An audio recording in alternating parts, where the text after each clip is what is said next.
faz um movimento com o braço no alto, ele faz um movimento aqui, ó. Agora, ele querendo se desvencilhar, porque tá com o domínio da bola, tá na frente. Por que ele faria uma coisa dessa? É por maldade? Então, eu não consigo ver muito o Caleri, eu não vejo muita vantagem em fazer isso. Porque ele já tá com a bola dominada, tá na frente do adversário, tá tentando sair. Então eu acho que o Arthur levou em consideração talvez essa posição, não sei. Assim, o critério de arbitragem Todinho. Todinho. desse tipo de lance, Todinho. quando é a mão no rosto, a gente vê direto o árbitro dando cartão amarelo e às vezes o jogador até acaba simulando, que a bola, às vezes o braço bate na mão, bate no peito, às vezes no pescoço, o cara leva a mão pro rosto e aí acaba tomando um cartão amarelo. Então volta a falar aqui, eu não vi uma outra imagem que o cotovelo, né, batido, quando ele faz um movimento, coloca no rosto do adversário. Se esse movimento, por mais que ele não tenha tido a intenção, toca no rosto, pra segurar o copo. Vai, vai. Você tem esse contato, É, banana. esse cotovelo no rosto do adversário. Meio pra ficar forte, banana. Você até pra cartão vermelho. É uma Devagar, com devagar, calma. Agora, quero falar do jogo porque antes da expulsão do Bahia, o Goiás fechado, uma linha de 5 ali bem definida. Ó, minha coisa, certinho, calma, devagar, relaxa. Que o Galhardo conseguiu até fazer um gol bem Vai do comer ela lado. toda, já calma, rapaz. Não tinha muito espaço, não estava conseguindo vencer Hoje é pau. essa defesa do time adversário. H. E depois, com Ó. o homem a menos, claro que facilitou, tanto que o Subeldia espera que comece o segundo tempo tirando o gol Marinho para o Eric, que participou do primeiro e gol. aí você tem que aplaudir, porque aí é a leitura do treinador, porque muitas vezes o adversário quando fica com o jogador a menos, o treinador não tem a ousadia, ou a coragem de abrir um volante que não vinha com a vida, mesmo com a igualdade numérica, e aí coloca o Eric. Aí a gente consegue dar um pouco mais de amplitude no jogo, São Paulo começa a ter um pouquinho mais de dinâmica, mais espaço. São Paulo no primeiro tempo ele foi superior, teve algumas oportunidades, mas devido a esse novo sistema defensivo do time do Goiás, que justo, né, tem a possibilidade de decidir em casa, então você um 0x0, um 1x0 até quando o São Paulo faz o gol, o Goiás continuou se defendendo, o São Paulo foi muito bem, principalmente no segundo tempo, com a entrada do Eric. E é legal quando o Galera e o Luciano estão naquele dia, ou nesse caso noite, inspirada, porque primeiro o Caleb chuta, o Tadeu espalma e o Luciano abre o placar. Depois, aí quando se define 2x0, ele chuta, o Caleb vai lá, lógico, o Gustavo chuta e o Caleb pega esse rebote. Então a gente vê que os dois artilheiros marcando é importante para o São Paulo, dá mais confiança. Muito mais confiança e vamos ser justos, né, Leandro? A gente estava conversando aqui das atuações do Luiz Gustavo. Depois da ausência principalmente do Alisson, que era o grande jogador desse meio de campo, a cada jogo ele está se dedicando mais, está se adaptando mais, chegando mais na intermediária, finalizando, e ontem mais uma vez fez um bom jogo. Concordo, destacado mesmo, tá se doando. Agora, vamos falar de Botafogo e Bahia 1, empate no tapetinho, um jogo bem disputado, bem movimentado, de qualidade. A torcida botafoguense deu o recado: lute para vencer. A equipe de Arthur Jorge então começou pressionando o Bahia. O gol saiu cedo, aos 7 minutos. Damian Soares mandou para a área, Igor Jesus cabeceou e Marcos Felipe defendeu. No rebote, Carlos Alberto, novidade no time titular. Voltando de empréstimo, mandou para a rede. Logo depois do gol, o Bahia encontrou espaço. Everton Ribeiro construiu boa jogada e Jean Lucas chegou com perigo. O jogo era intenso. Nesse lance, Carlos Alberto tabelou com Igor Jesus, passou pelo goleiro do Bahia, mas não conseguiu finalizar. Em alguns momentos da partida, o esquadrão tinha o controle do jogo e trocava passes com tranquilidade. Só que o Bota finalizava mais. Luiz Henrique podia ter feito o segundo. A equipe de Rogério Ceni era forte no meio do campo e cresceu no fim da primeira etapa. Depois de boa troca de passes, Caio Alexandre tocou para Arias e achou o Cauí. O meia de cabeça deixou tudo igual no Newton Santos. Veio o segundo tempo e Luiz Henrique tentou colocar o Botafogo na frente novamente, mas Henrique evitou. Marlon Freitas e Igor Jesus também assustaram Marcos Felipe. O Bahia produziu pouco na segunda etapa. Rafael Ratão e Everaldo tiveram oportunidades. No último minuto, Luiz Henrique foi derrubado por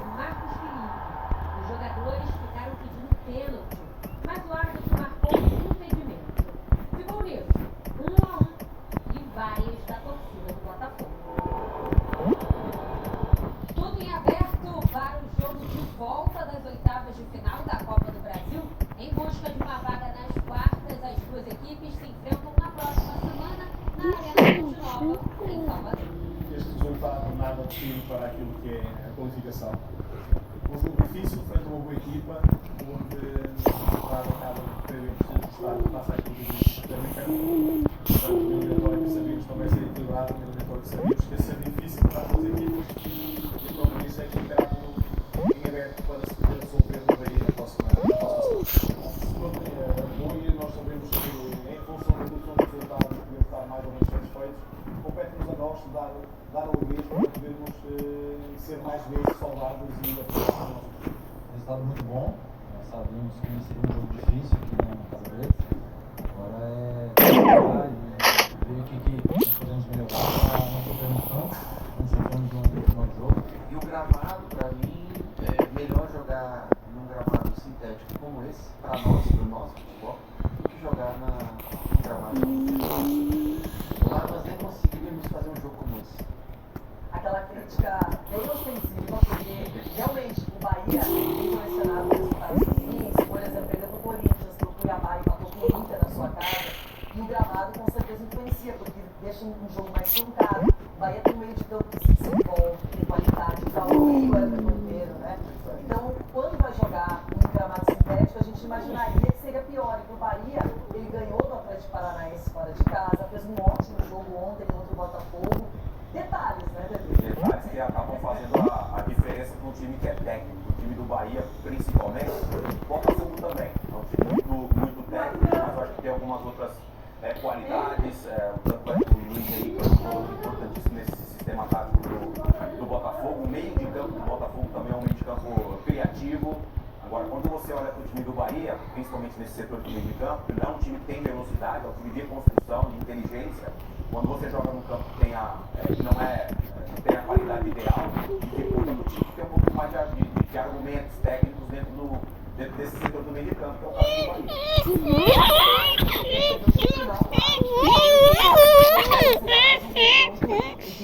Tu bateu em mim, rapaz? Tu bateu na minha boca, rapaz? Tu vai apanhar agora. Vou bater, rapaz. Minha mãe tem aula, tá ligado? Começar as aulas amanhã, né? Assim, vou ser sincero, Legal. Pode ser É? o torcedor do Botafoguense que bravo comigo. Eu não esperava que o Botafogo, nessa altura do campeonato, pelo que foi a temporada passada do Botafogo, o final da temporada passada do Botafogo, que o Botafogo estivesse jogando da forma que está jogando agora. Com troca de treinador português que chegou e parece que já está atuando no futebol brasileiro já há um bom tempo, o time jogando bem. Então eu não entendo quando você fala do contexto, e eu concordo com você. Se você analisar pontualmente o resultado, poxa, analisando que você tem que decidir fora de casa, é preocupante diante de um time que tem qualidade que é o Bahia. Mas se eu analisar o contexto, o momento do Botafogo, é muito bom para essa altura da temporada. Dois grandes técnicos, gosto do Sei, gosto do trabalho do Arthur Jorge, e tem uma coisa que me chamou a atenção: eles abriram mão daquele centroavante, daquele homem de referência, o Tiquinho ficou no banco, e a mesma coisa com o Everaldo do Bahia. E o Arthur Jorge, quando ele coloca o Savarino, o Luiz Henrique, seus jogadores leves, e o Carlos Alberto, ele deu uma outra dinâmica pro time, mas eu acho que faltou articulador, não tinha o Eduardo, não tinha alguém ali para pifar esses caras, tanto que a bola até chegou em alguns momentos, mas aí a definição daquele cara dentro da área também E não com apareceu. todas essas ausências de jogadores que têm ali uma presença maior na área, perto do gol, foi um bom jogo. Um jogo de muito movimento, de muita qualidade técnica, os jogadores buscando o gol adversário. O Bahia fez um jogo muito bom, precisava. Óbvio, o resultado, se a gente olhar com essa possibilidade de decidir dentro de casa, foi um resultado bom pro Bahia, mas o Bahia o tempo todo também conseguiu propor jogo. E bom também pro Cauli, que vinha sendo criticado, pressionado, que as atuações já estavam um pouco diferentes do começo do ano, conseguiu fazer um gol agora. Falar do Flamengo, que recebe o poderoso Palmeiras, é poderoso Flamengo, é poderoso Flamengo, é jogo de alto nível e é Copa do Brasil. Desde quando as bolinhas do sorteio das oitavas de final da Copa do Brasil colocaram frente a frente Flamengo e Palmeiras, O Flamengo e o Palmeiras nessas oitavas de final. o confronto já passou a ser tratado como um dos mais importantes da temporada. Mais uma vez, os dois principais clubes do país, que vem brigando por títulos nos últimos anos, farão dois duelos decisivos. Vai ser um duelo difícil, né? Como sempre. Cada jogo contra o Palmeiras é na decisão independente do campeonato.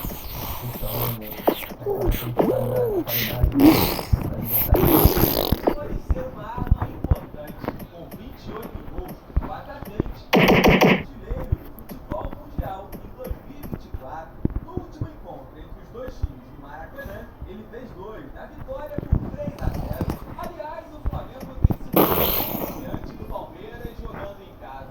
As últimas 5 partidas aqui no Rio de Janeiro foram 3 vitórias rubro-negras e 2 empates. Para hoje, Tite vai poder contar com quase todo o elenco. Os únicos desfalques são os atacantes Bruno Henrique, em fase final de recuperação.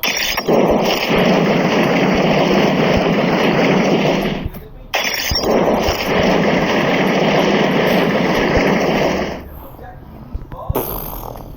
O Matheus Cunha vai ganhar mais uma oportunidade.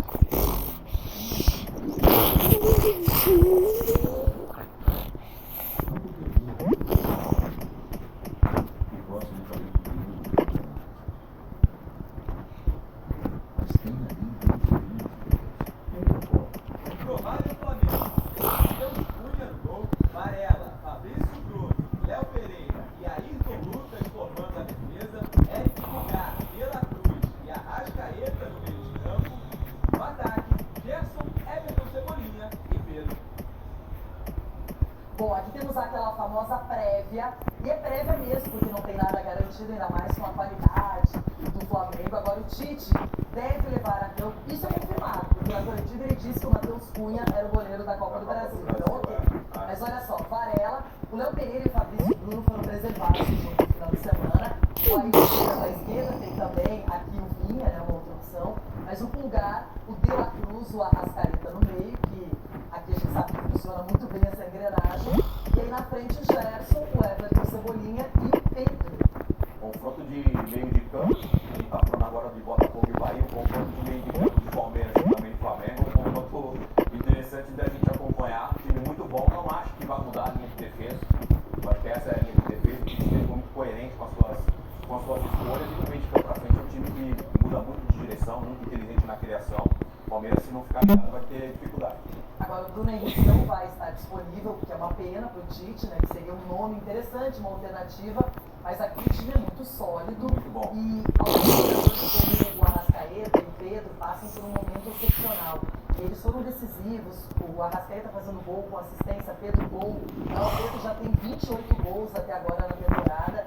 Então a gente vê um Flamengo que é muito sólido, a defesa muito bem montada, muito bem estruturada. Eu acho que a figura do Pulgar, ou até do Léo Ortiz, quando joga de volante, dá também mais segurança para a zaga. E correspondeu quando a ausência de Arrascaeta, De La Cruz, Pulgar, enfim, o Ortiz acabou jogando como um volante, acabou correspondendo. Essa linha de defesa ali que a gente acabou de mostrar ali com o Fabrício Bruno e o Léo Pereira, muito tempo foram titulares, né? Aí o Davi Luiz recuperou a posição, teve um mérito muito grande, é um jogador muito experiente e vem fazendo um grande trabalho também. Um outro jogador que também não é tão badalado, tão comentado, mas acho que vem fazendo uma temporada de crescimento, é o Gerson. Sim. Já do campeonato estadual para agora, evoluiu muito, faz uma função tática bem importante também.